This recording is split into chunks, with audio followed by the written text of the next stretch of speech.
Crepo. Guys playmaking so much lately. We'll see if they can get that job done. Early game is when Cloud9 can be hit the most. Yeah, the bottom lanes for these two teams are pretty interesting because the beginning of the split was all about sneaky and elimination, and they were doing so much, stepping up, doing over 50% of the damage dealt to champions for Cloud9. But as the split has gone on, Altec and Crepo have pretty much stolen the show here, really outperforming what everyone's expectations were for them. Everybody knew that coming into this, Altec was a boy prodigy, basically, similar along the lines of Pobelter. That was but great now we had him on he's the deck actually getting results, and that's much different than just performing in Challenger tier and solo queue. I really would have thought we've seen more of a support band coming out on a Morgana or something, but not so. Elise and Lee Sin in the jungle are the last two. Nunu's left up. It was banned against EG yesterday, so Helios may have that option if that's the composition you even have in mind. And Evelyn coming in for Meteos right away. He also tried to go for that yesterday. Yeah, let's see how he does on a jungler not Lee Sin. Still, the stat remains. They're only able to win when he has got that champion. Yep. So basically that just shows you why Evilgenius's bans were so quick. Yeah. Because they are purple side and because they're playing against Cloud9, very easy for them to ban out those top priority champions. Absolutely. Both Helios and Meteos played Evelyn yesterday, so this is nice. They're kind of just dwindling down Helios's pool. Seeing what they can get him to go to. Yeah, it also pushes him down into the quote-unquote lower tier of the junglers now. We'll see what he does pick out. As you mentioned already, the Nunu is an option for them, but Cloud9 could be trying to force them in that direction. Cloud9 expect every team to ban Lee Sin against them. So banning Elise themselves, they were trying to push Helios down to that lower tier. We'll see how Helios can actually react to that, though, because Evil Geniuses have got two very strong AP solo laners so far, locking in that top lane Gragas and the wave clear of Ziggs for mid. Well, we'll see if Renekton and Lucian will be able to break the curse without Lee. Yeah, Lucian is still such a high priority pick for all these AD carries, even with all the itemization changes. A lot of people thought he was going to drop off with the Bloodthirster changes, but it is not so. It's just different build paths have opened up to him, both the Blade of the Ruin King and Ghostblade, as well as an Infinity Edge start if you follow it up with a Static Shiv. Just because there's so much synergy between Static Shiv, Infinity Edge, and Lucian, the double shot from Lucian charges up your Static Shiv much faster. The Lightning Bolt will crit much harder from your Infinity Edge. Really, though, that changes Lucian, and he would have to work around a weaker early game as he builds that up. Well, he should be all right versus Twitch in the early game. If they are to match, we did get a few standards and a few 2v-nuns yesterday.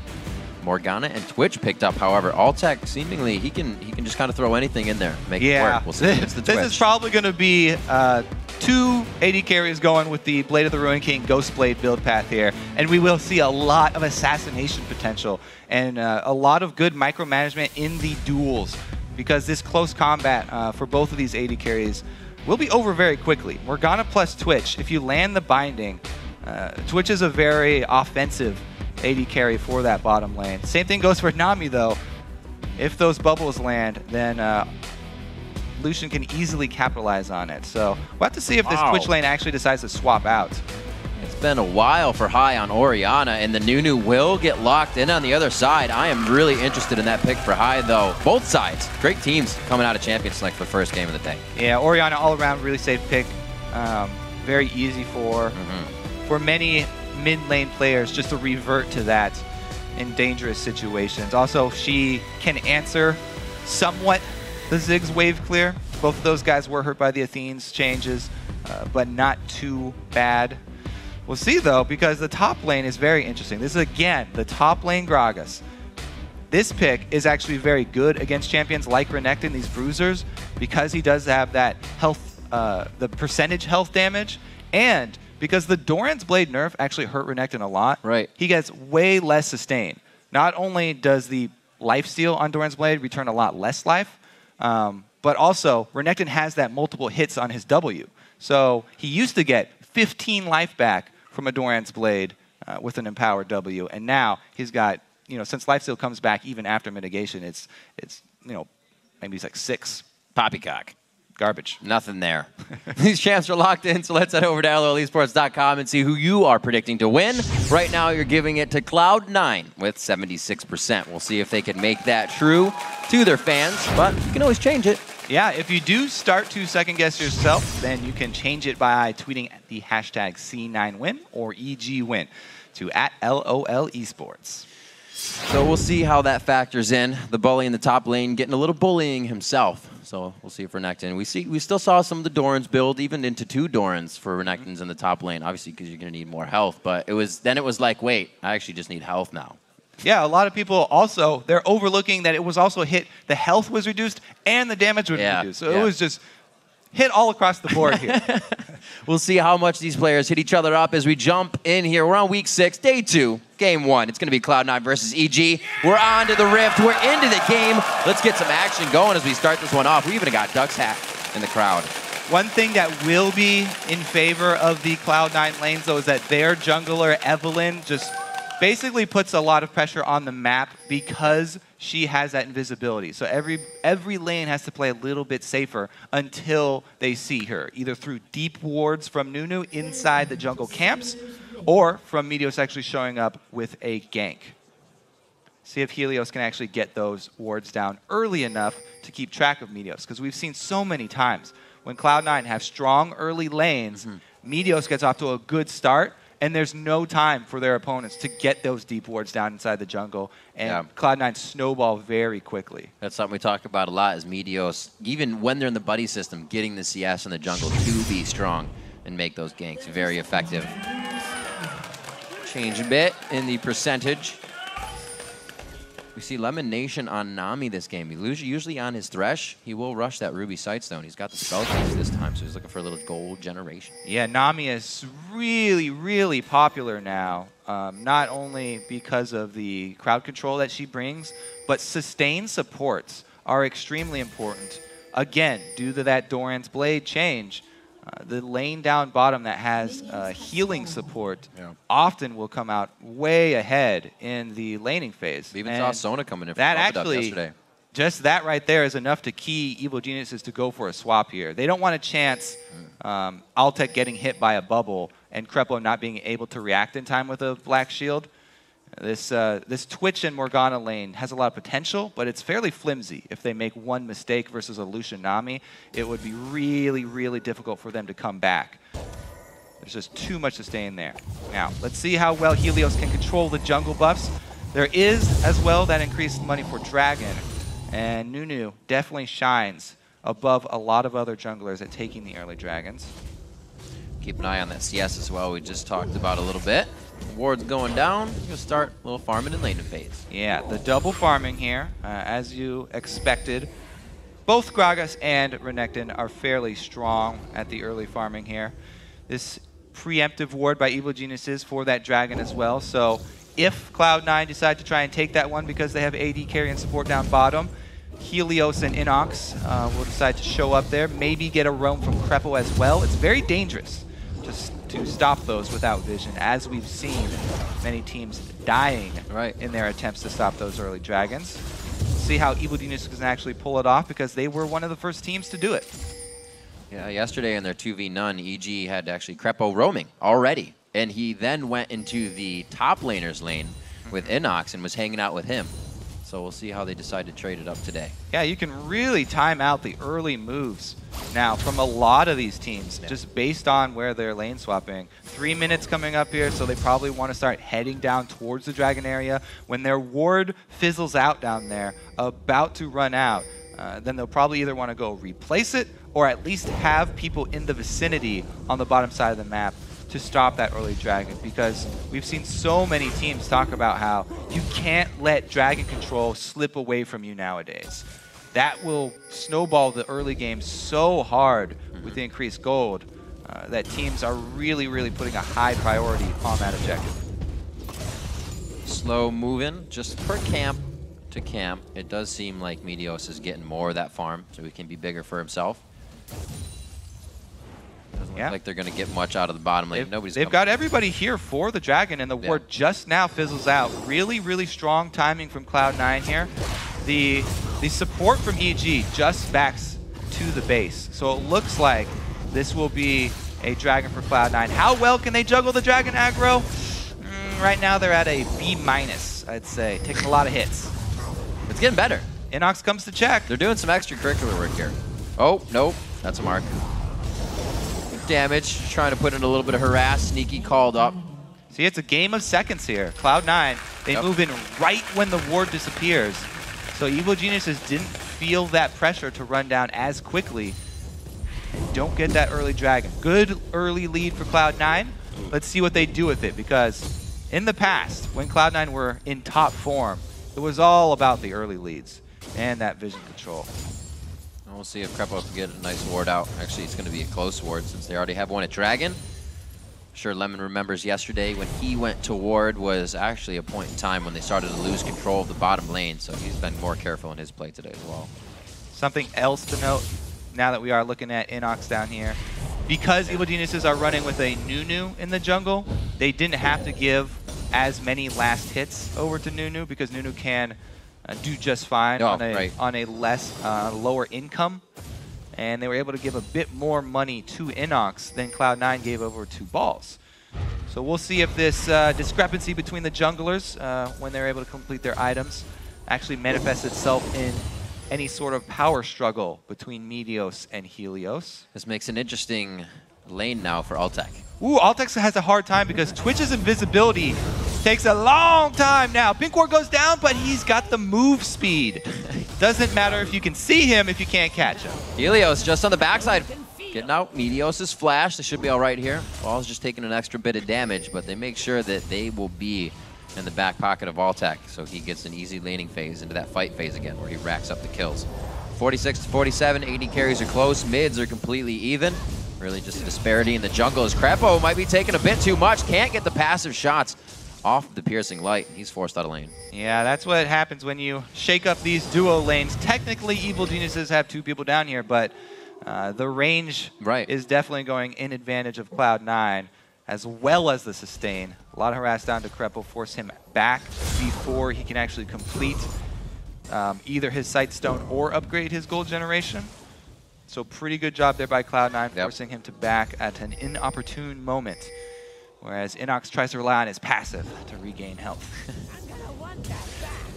Saw a great composition yesterday coming out of Altec and Crepo as Balls gets hit up here. We saw as they banned out Jinx for Altec, those zaps into the dark bindings were awesome. Forced a flash. Mega Inferno just on the outside to heat things up, and he stays alive. First blood still to be had here. So not only do we commend Helios for that gank where they get the flash out of Balls, and they take down one of the people that Cloud9 rely on most to carry their games, but also what he did just before that. Look at these two wards in the blue side jungle that Evil Geniuses have placed. Right before he moved up top, he's got full control of this blue side jungle from Cloud9. Really good vision inside the camp, so if Meteos goes up there at all, he will be seen. And even if he tries to take his own Wraith camp, EG are on top of this vision game very early versus this Evelynn, and it's exactly what we said they needed to do. Very strong opening from EG, even though they gave up that early dragon. Cleaning up CS in mid.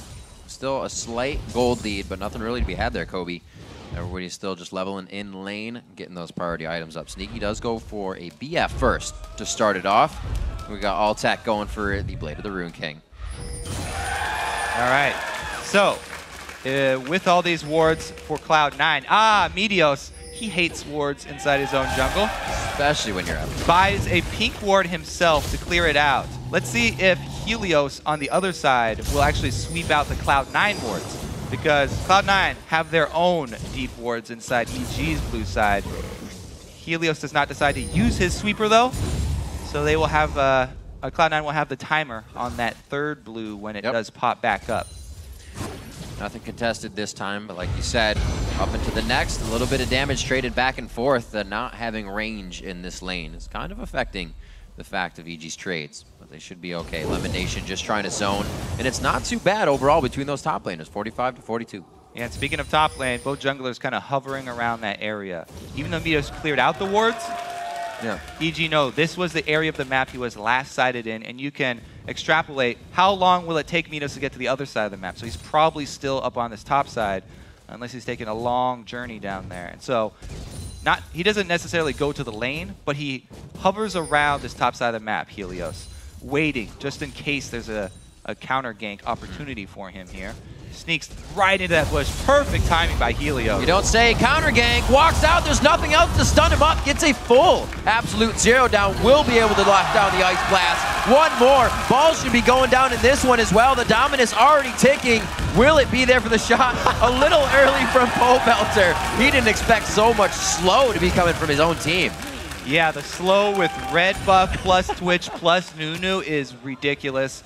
And man, was that a really, really good counter gank from Helios. Gets in there. Perfect timing. He wastes no time at all. Altec with the flash over the Nunu ult, and there's no way for Cloud9 to get out of this because he uses the W to get it ready. Bottom lane. Sneaky going hard. Kills up in the top lane as we saw, and it looks like a kill down in the bottom lane. Uh-oh, Sneaky's not out safe quite yet, no. though. Oh, the heal brings everything back. One more bounce. We just dodged one. Gets out of this nicely. Lemonation able to give over a little bit of passive movement speed there. There it is again. Sneaky steps up big. They get the double kill down bottom. Cloud9 are answering, and they are ahead in gold after this as well. Even after that disaster up top. Both AD carries. Very, very strong at this moment. So Altec gets himself some kills. Sneaky does the same. We'll see how quickly these guys advance. Ooh! Looks like we will have the early Infinity Edge from Lucian too. Yeah. I'm very excited about this because it in itself is not a bad build. We'll talk about that after the Dragon though. EG do not want to give up this one. Well, I'm also... Bum rush it. They're going to get Dragon, but like you said, talk a little bit about Lucian because Sneaky... We don't usually see him go that aggressive. Under the turret, diving through a Morgana as well. A little bit of change in play style there for himself. He's definitely a guy that has matured over the split. He's definitely stepped up this split for Cloud9. Yeah. Ever since he got that #1 spot in Challenger, he's had a renewed confidence, and it really shows in his play. Strong opening him from him there. Now, talking about this early Infinity Edge from Lucian, this in itself I don't have a problem with. You just have to work around this build path that you're going. Right now, he's just got a bunch of flat AD. Sounds great for Lucian. It's very similar to the old Bloodthirster style. Now, going early Infinity Edge is great as long as you follow it up with a lot of crit. Static Shiv, as we were talking about in the pregame, is amazing on Lucian when you go early Infinity Edge because it synergizes not only with the Infinity Edge for the crit damage for your Lightning Bolt, but also for the double shot of Lucian and Lucian's move speed. He already has a lot of inherent move speed, so he charges up that Static Shiv very quickly. We'll see how well he can use that power spike, though. Once he gets his Infinity Edge on top of the Static Shiv is really where he's going to shine. Slow movements here. Meteos trying to get something out of it. EG feels it. Everybody's kind of backing off before they're getting ready to ward up for the next Dragon. Yeah. That being said, if Sneaky goes Trinity Force after his Infinity Edge, I will be heartbroken because it's a really big missed opportunity. Over in Europe, I think Creaton did that. All right, Altec's coming in for the assassination. Sneaky stands Whoa! That's what the BS Sword pickaxe damage looks like from a Lucian early game. The culling comes in. Oh, it doesn't. The piercing light all the way through Crepo, and he does finalize the kill. Pobelter trying again to get some love out of this one, but he can't do it. The Mega Inferno. Meteos on the backside pushing out Helios. And this time, Meteos gets the first step on Helios, barely getting there a few seconds beforehand. 2 kills for Cloud9. Man, the end of that piercing light, just so good from Sneaky. Just a tip. Very catches Altec. That's it. He's going down. Oh, no! Good flash. No Ardent Blaze behind. Oh, he hits the ultimate explosive cast. Could be the casket for both of these guys. Sneaky's doing what he can to get the heals out the Doran's Blade. Wait a minute. He doesn't have anything. He's full mana, full health, and he's already used the gap closer. Sneaky's doing what he can to dance around, but the blue suede shoes only work so long. Balls also uses the teleport there only to cancel it. Gonna have a long... well, it's going to be a shorter cooldown, but he would have rather not use it at all. Okay, so we start off with the ambush. Lemonation in the bush. The reason Altec had this confidence, Lemonation sitting in that bush for a very long time. Altec did not expect that. He thought he had the advantage in this situation. And even though they get that first kill, the end of that piercing light, great. Meteos flashing for the second kill. Really great play. The Infinity Edge already finished around 14 minutes into the game just before that, so that'll be a very nice pickup for him. Definitely out damages the Blade of the Rune King, but a well-positioned Twitch can still turn a fight around. Yep. Rod of Ages in the top lane, finished up now for Inox. A little back and forth for him in the bottom. His teleport is down though. And we've just seen Balls doing what he can to stay up there. 20 CS up, as we would figure. We haven't really seen him in the fights just yet. Yeah, let's see. We haven't had another item picked up from Sneaky to tell his build path. No. But a lot of... And all that gold. A lot of Lucian's tunnel on Trinity Force, but there's really no synergy between Trinity Force and Lucian. It's only 10% crit. There's twice as much crit on Static Shiv than there is on Trinity Force. It's fun to go fast with Phage. Yeah, and the passive doesn't synergize either, so we'll see. All right, I'm focusing way too hard on that, but it's really interesting AD carry builds in this patch. Really what we want to look up is the top lane here. Because Balls has been farming for a while, hasn't purchased recently, doesn't have any magic resistance to go up against Inox. And Inox completing that Rod of Ages, even though he's really far down in CS right now, has a pretty good chance to hold off against Balls, since Balls hasn't purchased any sort of defenses against that Gragas. Helios is going to be top lane for a little bit here, maybe relieving some pressure. Him down about 30 CS, but he's still doing well with the assists he's received in lane. Got that Sight Stone, really being utility for the team. Help snowball the lanes if possible.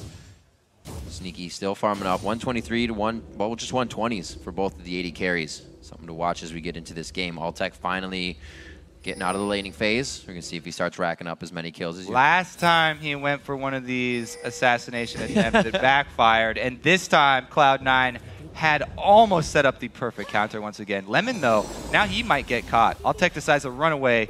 That's what happened last time. And Lemon gets the pink ward. Mind games. Pink ward number 2 going to go down. Cloud9 are on a pink ward killing spree. And look at these two guys are in the game too. We just saw Pobelter. High is also somewhere, but they've been pretty much not even in the game yet. Just farming their faces off in mid. Huge bonus here of having Nunu. You can have very, very quick rotations killing towers. Because you can speed up Ziggs, and Ziggs has that great passive for taking down towers as well. They're able to take out mid with no reaction from Cloud9. It did cost them a bunch of minions top lane though, and Balls has got that wave all the way to the turret. Cannon minion, that's what's important. Inox does get it. Oh, might see the power of High, and Pobelter now throws down the shockwave to shut down Absolute Zero. Gets a good dissonance on the ball movement. Forced the flash out of Pobelter. A clear win so far. Ooh. Oh, he gets the back calling, or the back passive shot. That was a crit, I should say. Didn't even need to use the calling there. Just canceled it out early. You see it has been used, but they're going to be able to get this one. Cloud9 takes control of the map and pretty much the game now. Strong play on the bottom half of the map here for Cloud9. Reclaiming Dragon control. This is a really good game, and you can tell by the way the Dragons have gone. One to Cloud9, then another one to EG, and now back. Cloud9 strikes again, taking the third.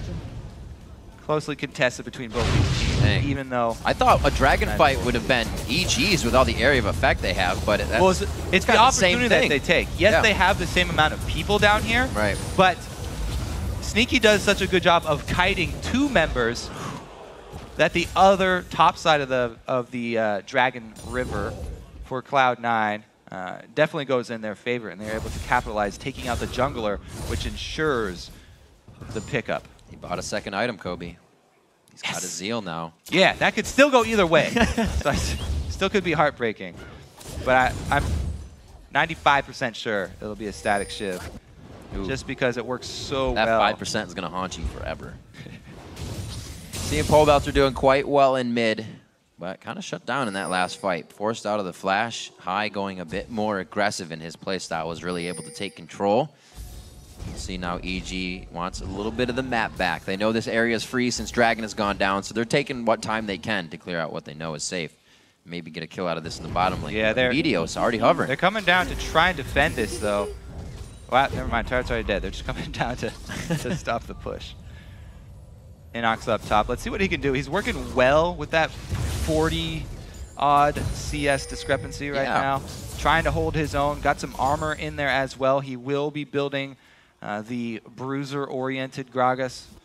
Definitely the optimal choice right there for him, I think. Now, that Glacial Shroud could either go into the Iceborne Gauntlet or the Frozen Heart.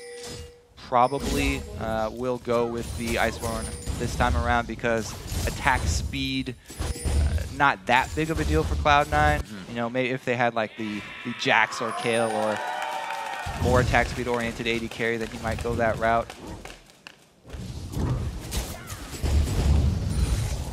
Both teams taking their time. Coming up on 20 minutes, and things are slow going. 6-4, the kills kind of came in quick when they came in, but things since have slowed down. 2K sitting in the hands of Pobelter. He's waiting to throw down some cash and looking to get on the scoreboard as well. He's kind of the only one who's been sitting lonely in the mid lane. Not easy being Ziggs.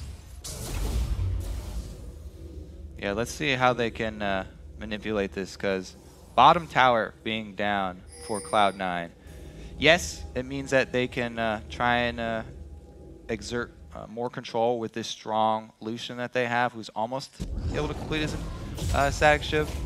But it's dangerous for them to go too deep in this side. As you can see, pink wards from EG, they're going to try and limit that vision from Cloud9 that they're trying to gain control of this bottom side jungle. And because of that, Meteos just sort of hangs around. Altec getting in range just in time. What are EG's options, really, if they were to stop pretty much any of Cloud9's push at the moment? Well, they still have that Ziggs ulti. That's always great to rely on. So they could chuck one of those over down to the bottom lane if they really get desperate. But right now, he's got his hands full with Hai in the mid lane. Hai's doing a good job of pressuring to make sure that Pobelter has his hands full. He does have blue buff, so even the cooldown will be lower on his ulti if he decides to try and help clear bottom. Kind of getting standard lanes back, but they've been pushed out of really what are the original lanes. Pobelter and Hai getting wraiths in mid, top lane on an island, but Inox is really taking this to Balls. He is definitely holding his own, even with coming into the lane there with that CS discrepancy. Balls has finally picked up some magic resistor, Negatron Cloak, but Inox is still doing a great job. This is why Gragas has been increasing in popularity over the last month. So Sneaky looked like he's going for all the crit with the Phantom Dancer. So what happens when you build an early Infinity Edge is just it raises the value of crit for your champion. So it's definitely the best stat to pour your money into after you have completed that item. So Sneaky definitely knows what he's doing, managing his money well. We'll see if EG can actually pull off a pick, because right now they are feeling the heat. And Altec, with the unsuccessful first go, may be a little trepid to try it again, but he's got his big power spike. Right now, he's sitting pretty. He's got the Ghost Blade plus Blade of the Ruin King that has been so hyped up on this patch. It's a very, very strong combo, especially on Twitch. And he really needs to make a use of this, make good use of this, because right now, he's really... right now, they're going to fight around Dragon, even though there's 50 seconds for it. The W damage coming out, you can see Ball's something to think about. The cast damage, not so much. Like you said, that Youmuu's finished in. Really good positioning right now for Cloud9. Lemon Nation has such good disengage. It's really hard for Helios to even hit a good ult. Right, so this is the dragon fight before the dragon's there, which is over vision. Yep. The prize of this battle fight before the war. is all about, exactly. This is the battle before the war. The prize of the first battle is just vision, to try and get a good situation for your team before the prize is actually on the table. And Cloud9 did a really good job. EG have only claimed this bush as their own. Let's see if they can make a tactical strike, though. You got to start off small. You don't start off with the world. Oh, he popped his Ghost Blade as well. Small brush will get you a flash. And they did not get the dragon yet. And EG has control now. A little bit of vision. They don't have they do have the sweepers for, just not really clearing them out yet. Waiting to use these correctly. There is one. Whoa, teleport in for Cloud9. They're forcing it. Here comes Balls. That's Crepo and the Shockwave. Flashes out. They may not be able to do much on this. The Soul Shackle is slowing down Hai, and he gets out alive. So they've kind of gone flash for flash, but the TP's used, and people are ready. Yeah, Inox comes in late. Evil Geniuses want to challenge this dragon. This could be explosive 5-on-5 with no shockwave left for Cloud9. Do EG have the confidence to challenge 4 versus 5? They almost can't come in. They're going to take a wave right to the face. This tidal wave would be perfect. They're going to just watch it go down. The culling comes out, pressuring them back even more. High from the side. He's completely out of mana, though. They got to be careful how much they really bait each other into this. And it's just to get EG off of the area. Now to mid. Looks like they're going to have to do some defense here to kind of cancel some backs and keep it going. That's a nice bomb. Polebalzer may buy enough time to get the mid turret here. Yeah, and he walls off this area with another minefield, gaining awesome them position on this mid turret. See if EG can actually answer, though. They only got half life. Lots coming out. Pulse just runs through that minefield. Does not care. So you can see just how much Cloud9 actually wanted to stop that. Yeah, they went out and they were able to snag out Dragon, but that's going to be rough. It was a strong defense for them because they were the ones to come away with that very important Dragon Gold, and they didn't have to give up any territory for it. Really good game. First one on the second day here. 291 equal CS in the mid lane. Oh! Should have spoke quicker. 292! 293! Twitter's going to have my head. 40,000 gold to 36,000, so 4K in the lead for Cloud9. They haven't really pushed that gold lead at all. They're kind of just working with it right now. Not really playing to win, not really playing to lose at the moment. It's kind of happening. Well, that last dragon for them was actually really huge, and that's pretty much the biggest objective on the map for them right now. So they're very happy with that win, trying to go back and spend the money before they fight with this. Yeah. Sneaky has gone with the Phantom Dancer instead of Static Shiv. That's even more crit than a Static Shiv. So at least it's not Trinity Force build for him. He's just really going for that item. He's going for full value of his Infinity Edge, getting as much crit after it as possible. His damage right now is going to go through the roof. When you combine those two items, and there's only a couple people on the other team with a lot of armor here, that being Helios and Inox, we'll see what he can do with it. Helios, though, on that Nunu, his main job is to try and zone people away and buy time for Altec to freely fire once he pops his ultimate. See if he can actually do that. Has he gotten tanky enough? We'll see. Helios still has a hard job, too, because even if you focus Sneaky, you still have caster passive shots coming out that are still going to be hurting quite a bit with all that crit Infinity Edge. So big focus up top here for Cloud9. Very, very keen. They sent 4 people up top. What is the response from EG? They have position on mid, and it's already at half from their last push. Yeah. See if they can take this before Cloud9 get down. Helios trying to run interference on the rest of the team. They're just going to tuck. He does zone them out, but there's behind. no damage on the turret. High's clearing it fairly effectively. Could be a flank from Cloud9. EG knows they have that much control. They're just worried about walking into the mid lane. Side to back on this one. Crepo, very dangerous position. Ball's possibly looking for a flash initiation there, but they're just going to clear the wave and show them that they are serious about pushing this down. With the bomb squad out, looks like they won't get too much farther.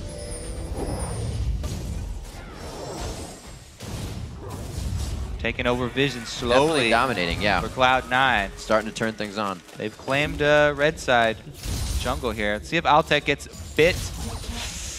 Sneaky shows up and he's got to back out. Slow rolling right now for Cloud9. Definitely a different style of play than we usually see from them. Yeah, well, the thing is, at first glance, you'd think, oh, they might want to push this mid game, but teams have to play to the way that they're building. Because Sneaky is going this full end game AD carry build, just Infinity Edge and piling on crit. Sneaky's going to be a late game beast. This is the strongest late game build that you go with Infinity Edge plus Phantom Dancer into Last Whisper. So they are actually buying more time for him. And we'll see if that actually pays off. His positioning will be key in their team fight. Yep. He's got a lot to watch out. You say positioning. He's got a cask to watch out for. He's got the Mega Inferno Bomb. He's got Altec spray and pray coming out of everywhere. And like you said, dodging skill shots like the Dark Binding. A lot of things for him to think about. Already Altec comes in, but look at that damage trade. Not even near in Altec's favor. See the build coming out from Sneaky. Mikhail's down for elimination That as well. was huge. The tidal wave comes through. Pobelter rides the wave. They all get out of command shockwave. The cast comes back. Whoa, Very teleport. good teleport coming in from Balls in the back line. 5 members taking dominance damage. They put the circles on the ground, and Death is going to start raining down. Inox is going to be the one to possibly get hit up here. Lemonation takes the slow from the barrel. Sneaky gets bind. There's Helios. Hit him up, and they get the shot over the wall. Cloud9 is kind of putting themselves in all sorts in these paths of the jungle. What an exciting little skirmish right there. 2 go down. Both people lose top laners and AD carries from their team. Just showing you how close this game is, even though Cloud9 have that 5K gold lead. Let's see, the Black Shield comes in here, but Pobelter flashes as well. Damage sticks. Balls comes in, and he groups up everybody. But look at these circles from EG. Not 1, not 2, not 3, but 4. All on the ground in the same area for them, piling it on. And this is spread out. This would be a great chase for Cloud9 if Crepo wasn't dead on with that binding. That's basically the reason that EG were able to come out even here. Normally, Lucian would definitely have the advantage over Twitch in those long, drawn-out fights where they're chasing. Oh dear. And they're not sitting in a single spot. But because of the binding, hitting from Crepo over the wall, they answer even. Talk about stretching yourself thin, Kobe. A lot of alts are still down. Some have come up. Looks like C9's trying to pressure this one out. Dragon's going to heal back up. So the key ultimates that's down is the disengage for EG with Crepo with his shackles not quite up yet. So if the Evelyn and Renekton charge in, it'll be harder for them to peel. Oh, does he get a crit? Oh, he ate that. Woo, culling. Dirty Rat goes down. Sneaky picks himself up. Another kill, 4-2-4 on Lucian. Now he's got the last Whisper finished, and he whispers calmly in Altec's ear. Your tears are delicious. 3-2, 49,000 to 43,000. We're going to go ahead and get Dragon here. EG was just trying to do this, and they were simply pushed off by the strength of Cloud9 right now. Yeah, and you can see after that duel, Altec trying to piece together an Infinity Edge of his own. Yeah. But he's going to be really far behind on that scaling because, as we said, it's multiplicative scaling with crit damage. So you have to get more crit after you complete your Infinity Edge. It'll have to be another item for him before he really evens up the power. Whereas Sneaky rushing for it, he's hitting hard right now. As we've just seen, only takes a couple of crits. And you're going to lose the duel.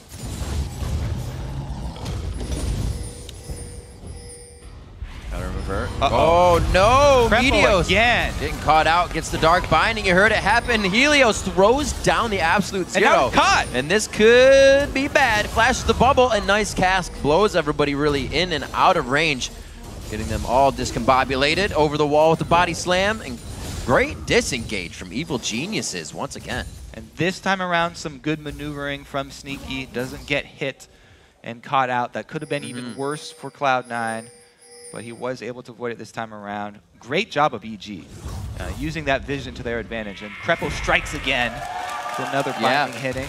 Ball is able to take out some of it, but EG left plenty of wards on that side for a similar play. They're doing a good job holding on, even though they're behind. Inox, though. Uh-oh, one more ball movement.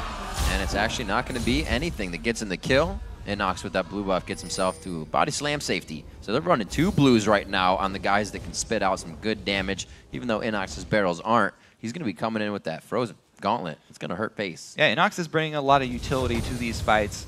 If he can land his ultimate to knock Sneaky into a compromising position, yeah, just tap him once, then that would be huge for Evil Geniuses.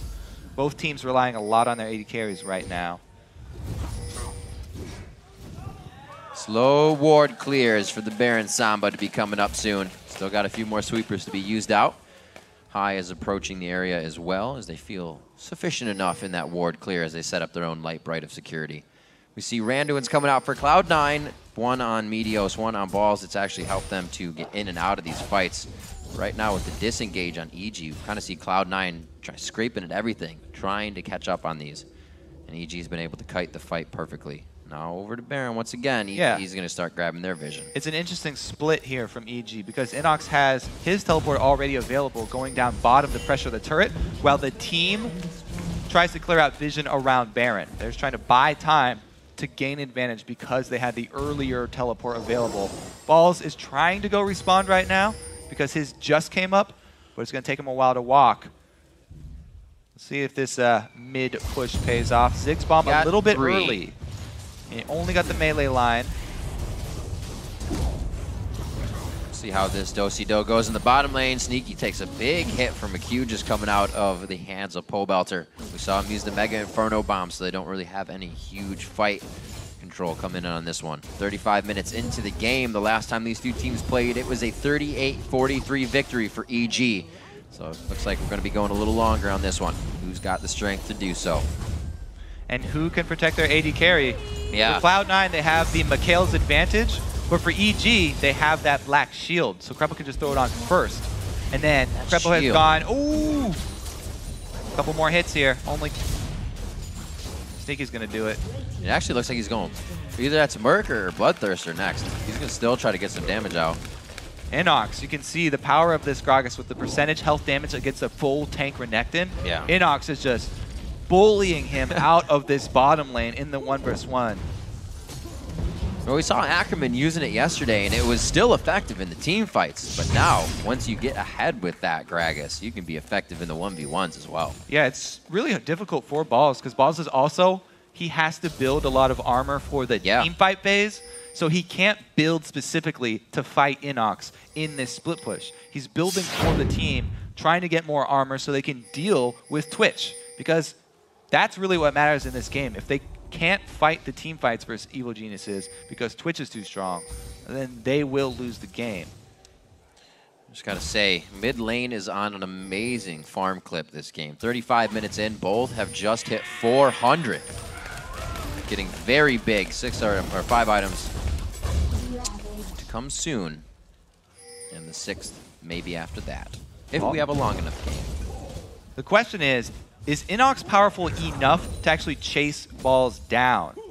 Because Balls is really far away from a turret. There's a lot of consecutive slows that Gragas can stack up. How much danger is Balls really in? Doesn't look like Inox has the confidence to try for it yet. Looks like Helios has got himself a Banshee. He's failed to set up some better absolute zeros and be able to get into that initiation. Continuous cleanup from Sneaky in the bottom lane. He's finally separated himself in CS from Alltech. This is one game Alltech really hasn't had the best out of laning phase, but it's only really been one. I'm sure he's still going to have a good game. 59,000 to 53, traded over blue buff to Pobelter, as it should be. And it looks like we're going to get some more wards on that Baron. Dragon's up in 20 seconds, still worth a good amount of gold. Not its max yet. Yeah. And now let's see how much importance these teams put on that Dragon. Because the gold lead not doing a whole lot for Cloud9 at this point. They don't have vision set up for it either. So either team, whichever team gets there first, has so much damage at this point, they can take it down really quickly. Yeah. And neither team with really extensive vision control. EG do have the advantage, though. Super farm game has left the junglers a little low. Level 13, some 18s already in the game. Meteos is 15 to Helios is 13. They have not been having the greatest time of soaking up experience, running from everywhere lane to lane in just their camps. Cleared out on Dragon, still alive though. Still some pressure to be had. Whoa, Sneaky! Oh my word! Going over the importance of those skill shots in the pregame. It cannot be overstated. Sneaky has no defensive items, even with the defensive items built by Lemonation. If Lemonation isn't there to shield you, he isn't there to Mikhail's you, there's nothing that Sneaky can actually do when he gets caught like that. I want to see that again. Got Summoner heal out of this as well. Krepo just hit a magic Bloom. fight. Krepo just tagged. I'm Krepo, what's up? That is the 3rd time this game Krepo has hit a key binding. Yep. Krepo basically just earned that Dragon for his team right now. Really big step getting the team back in this one. Great coverage. Ward coverage on just the rotations, allowing EG to make small plays. The sleight of a Dark Binding pushes them almost into the lead here. I'd say they definitely have Cloud9 thinking about EG's positioning now. They may not have the fight lead, but they definitely have Cloud9 thinking twice. Man, just seeing that replay, it makes you kind of rage at the width of a Morgana binding. The edge of that skill shot always catches people off guard. You think you're just out of range. It always reminds me of the hands from Zelda that come out and grab you. You're like, that wasn't even close. Go to the beginning. Start over. Yeah. Q more, noob. Learn to play. Looking to close the gap here. Evil Geniuses, are they going to do it again? We've seen so many of the teams in the bottom of the bracket right now just really controlling themselves, figuring out where these new players really need to be put and how to play with them. The compositions are coming together great. Yeah, and so is Snicky's build here, too. He knows he needed lifesteal. That was the thing missing from his build, the one component. And this Bloodthirster, even though it was changed, a lot of people overreacted to the change. It is good later in the game because he needs a larger health pool to withstand those 100% to 0 opportunities that EG present when they do catch him out. So he's got that extra shield now that he can build up to actually try and sustain. Progress in the bottom lane, though. He's got to teleport really quickly. Wow, that Baron just went down so fast. Cloud9 gives himself a very nice lead in stats. Cloud9 showing again their end game superiority with shot calling. They are so good at this stage of the game. They've always been so much stronger than a lot of the other teams in their decisive late game calls. And as you said, the damage at this point in the game is just too much. And EG were not expecting it, not quite ready for that. One slip up does really cost Evil Geniuses here. And we just saw it. That was, boost in power. You know, Crepo caught Sneaky, but Cloud9 wasn't afraid to still put themselves in a dangerous position knowing that they had that lead in the fight prowess. So like you said, they do go ahead and make that end game call. 6,000 gold in the lead. Now because of it, the turrets are all even in this game. Both teams still looking to break into the base. The first inhibitor went down 9 minutes ago the first time these teams played. So a very different game here on 4.10. Much slower between these two teams. Both of them built around these team fights where if your AD carry goes down, it's pretty much the whole story. Yeah. So we'll see if they can actually make something different happen. Right there, we almost saw Cloud9 leaking down to catch Inox in his split push. But as soon as they got halfway down, Inox starts to back off, and Balls does not pursue. So Inox playing fairly safe and keeps his split push alive, not getting caught out. EG relying on that Ziggs. They can just wait out this Baron buff, try and wave clear from a safe distance. People always talk about how bad Twitch is in sieges, but they're talking about offensive sieges. Twitch's defensive siege is extremely strong because it's hard for teams to dive back to him and take him out. That's doubly so when your team has a Nunu here that's going to be in the way. Nunu, Gragas, Morgana, everything stopping you from getting either under a turret or the back line. So EG definitely, like you said, has some time to buy at these turrets. I don't know how long, but we will see. Sneaky looks to be building more damage. First, he gets that Quicksilver Sash, but probably turning into a Mercurial EG just aren't in position again, and there's too much damage on Cloud9. Nobody ready for Evil Geniuses. They only had 4 people. Right down mid. Not even worried about damage here. Nicely dodging out any of the skill shots Pobelter is trying to throw at them. His first bomb that's really hit. From the side, Helios hitting up high, not doing too much. They can't even see Meteos, so they're a little worried about engaging and pushed off of their own inhibitor without even a contest. Yeah, this is 43 minutes almost into the game. A few seconds left alone with any objective is enough time to take it. Everybody's got all this damage. This is the second time. EG a little bit slow. Just takes those couple seconds. Cloud9 don't even have to kill anyone to take the inhibitor. That being said, it is dangerous for EG to walk up there because they are facing the Baroned up C9, but that is such a huge objective for them to give up. That's the first inhibitor. Inhibitor turret line cracked now. Cloud9 feeling very confident as they approach the second turret, as they should. Yeah, this is even more dangerous than the inhibitor turret is to defend. This turret, the team can actually flank around behind you. This is so risky to defend this one, but not an inhibitor one. Altec gets flanked. Wait, could have been a bait in there. Balls very, very deep on that one. There goes the tidal wave. They're able to get out of this pretty much. There's the disengage that Cloud9 would need if Lemon Nation could provide it, and he does. Chunk Balls down to half and get ulti out. But that's about it. That was scary for Altec. I thought he was pretty much done. This was really just the secondary cleanup prize for Cloud9 too. They already got the main prize, which was the mid inhibitor. Baron buff regen, though, should do its work here. It was crazy how easily they just took that.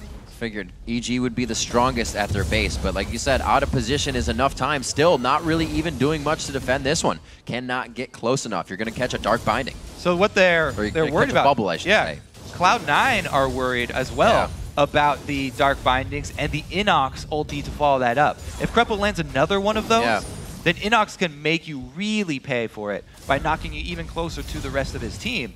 So it is very dangerous still for Cloud9. Even though they have this ginormous gold lead and the upper hand, they're still very much worried about the pick, and getting through a blue buff Ziggs 44 minutes into the game is always a difficult task. That top turret is getting fed right now. We'll see if they can push it in. I don't believe they're going to be doing it, obviously, on this wave. They have to back. Dragon's going to be something that they can get. More gold going over to Cloud9. What a game for them so far after just kind of turning it on once that Baron happened. High definitely making some calls after the game was a little stale for a while. Once they're able to come out stronger. It's definitely a game we see EG not falling back into old habits, but not kind of making or going with the calls that they're making. And even though EG are on the back foot, the overall gold level of both teams, both of them actually have the tools to kill people very quickly. So if C9 slip up, they can be taken down very fast. Altec has his armor penetration as well now on Twitch. So if somebody gets hit with that binding, they're going to take a lot of damage, and Cloud9 are going to play a little bit safer here. We'll see if EG can actually make their last stand. This last outer turret, though, again, it's a dangerous spot to try and defend. A lot easier to defend those inhibitor turrets because Evelyn and Renekton can't flank around behind you and find your AD carry burning his flash like we saw last time. Twitch without flash, so much more vulnerable than when he has his summoner available. So hopefully for EG, they can at least buy time for that flash to come back up before the next team fight. It's really what they're looking to do with their wave clear.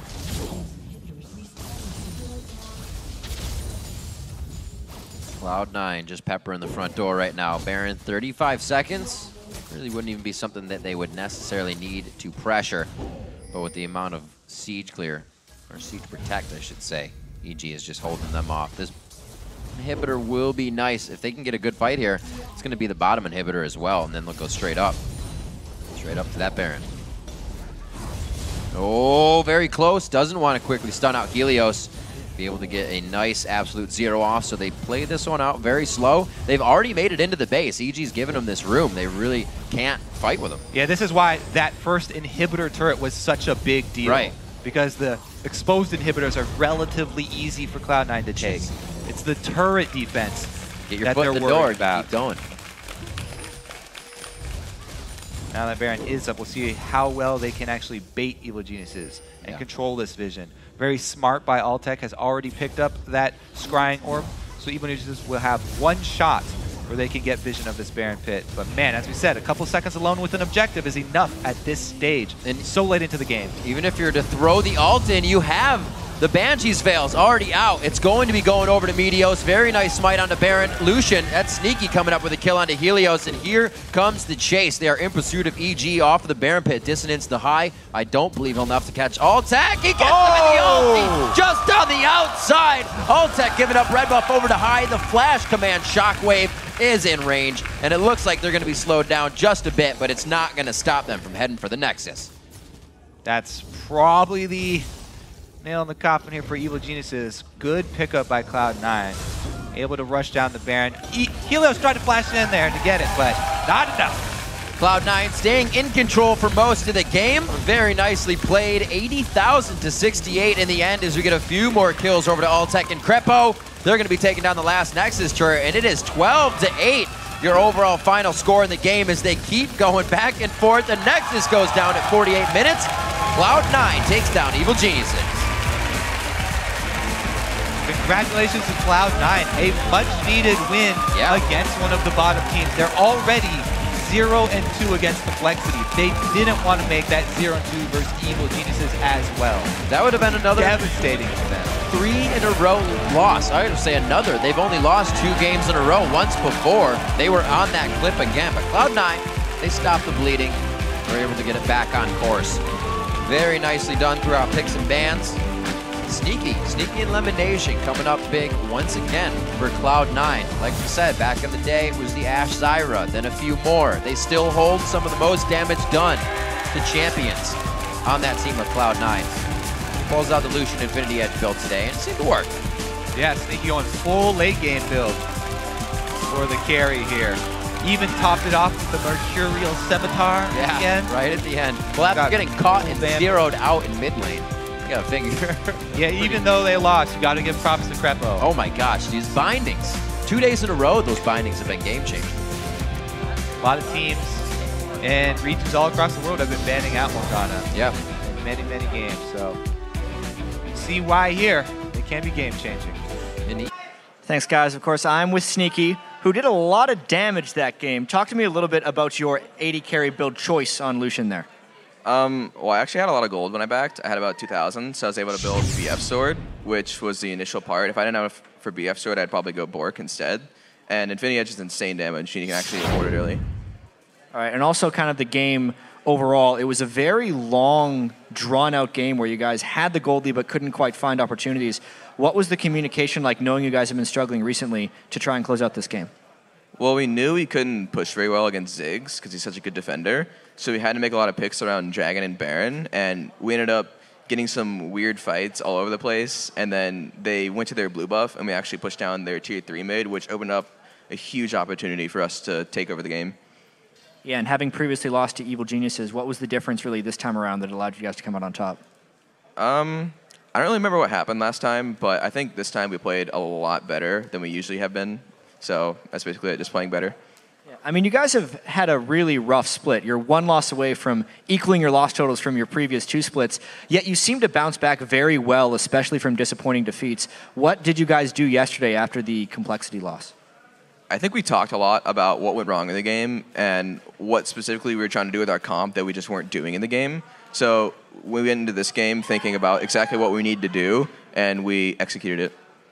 And maybe even kind of a little bit bigger picture, because you guys have been so dominant, what changed this split to potentially lead to your struggles?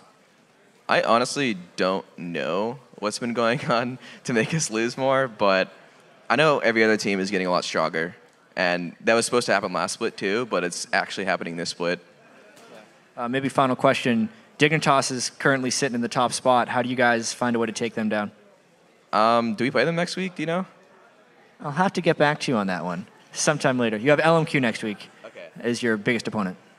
Okay, well, Dig is a very good team, and I think if we can just practice a lot more, we should be able to take them down. All right, well, thank you very much, Sneaky. Congratulations on doing so much damage on Lucian, and let's actually send it over to Freak at the Celestiator to break.